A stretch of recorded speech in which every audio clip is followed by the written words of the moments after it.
Hi, in this video we're going to show you how to run a program without having to see the Windows UAC prompt. So normally you see this prompt when a program needs administrative rights to run. You just have to click on yes to continue. And of course you could disable UAC if you really want to turn it off, but that's not going to be a good idea. So in this video we're just going to show you how to disable it for a certain program. Alright, so let's say we want to run this Windhawk program here. We double click it. We'll get the UAC prompt. We have to say yes to continue.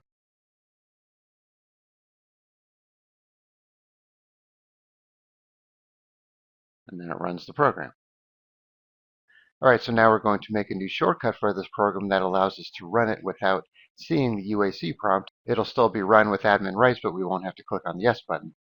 Alright, so to do this, we're going to open up Task Scheduler.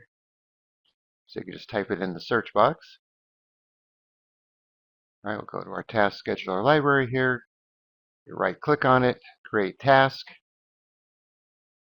Alright, so we're going to call this Windhawk No UAC. Alright, so we want to check this box here for run with highest privileges, and then configure for Windows 10.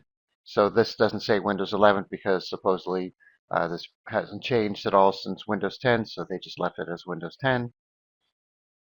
Then you could change your user if you want to do that. For triggers, we don't need anything. So for action, we need to go to New, then we want to start a program, and then we need to browse to the executable for this program.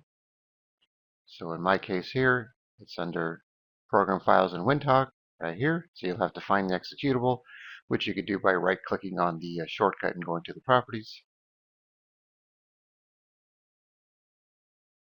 Right, then conditions. You don't need to change anything here unless you're on a laptop and you want to make some adjustments here. And then settings, we don't need to change anything there either. All right.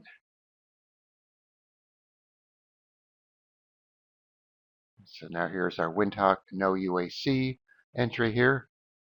And these two other Windhawk entries were created by Windhawk, so we don't have to worry about those. So that's the one we just made right here.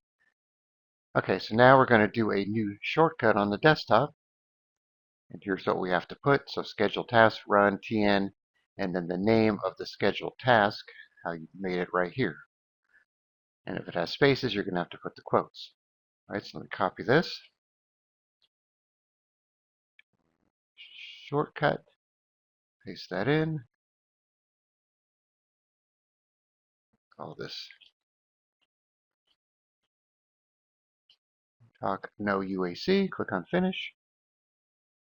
All right, then we could change the icon if we want. We're going to properties, change icon. So you could pick one of the generic ones here, or you could browse to where your program is installed. Same location, and just pick the executable. And then we have the matching icon. All right, so now when we double click this,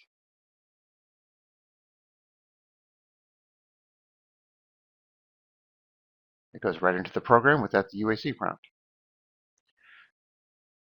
All right, so once again, Task Scheduler, let me just open this up here.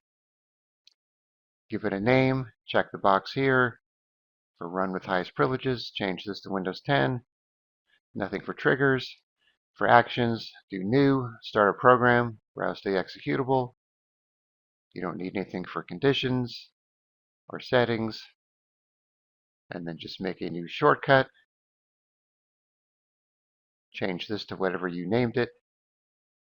Change the icon if needed, and that's all there is to it. All right, so I'll put this in the description so you can just copy and paste it. But like I said, just make sure you change this to match the name of your scheduled task, and then you'll be good to go. All right, thanks for watching, and be sure to subscribe.